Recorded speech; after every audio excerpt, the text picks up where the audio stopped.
Teacher in space Christa McAuliffe, who died in the Challenger space shuttle explosion nearly 4 decades ago, was given a singular honor today in her native New Hampshire. A statue that will stand at the state capitol. And there to see the unveiling today, her family, former students, and admirers.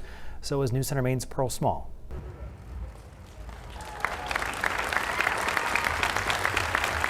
For the first time ever, the statue of a woman sits outside the New Hampshire Statehouse. She was always encouraging her female students that if they had to knock on the door and the door didn't open, knock the door down. That was Christa. Stephen McAuliffe says it was his late wife, Christa McAuliffe's bravery and desire for adventure, but mostly her passion as an educator that took her to apply for NASA's Teacher in Space program more than 30 years ago, becoming the first civilian to head to space. But that selection and all the celebrity that followed didn't change her in the slightest. She was adamant that when this experience was over, she was going back to classroom teaching. Otherwise, it wouldn't be authentic. McAuliffe didn't get that opportunity. When she boarded the Challenger in 1986, to the shock of the world, the space shuttle exploded in midair. Flight dynamics officer that the vehicle has exploded. Even though her mission didn't make it to space, it made it to Concord, New Hampshire,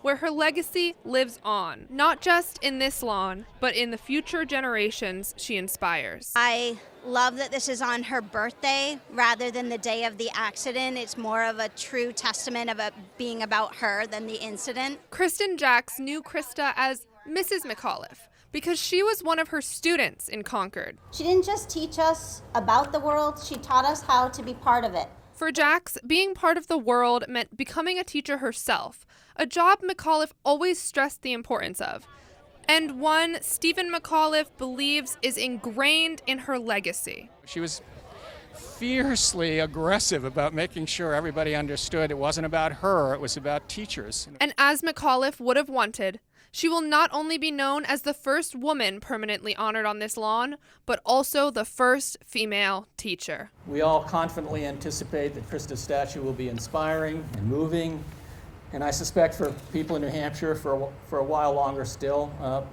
painfully beautiful. In Concord, Pearl Small, News Center, Maine.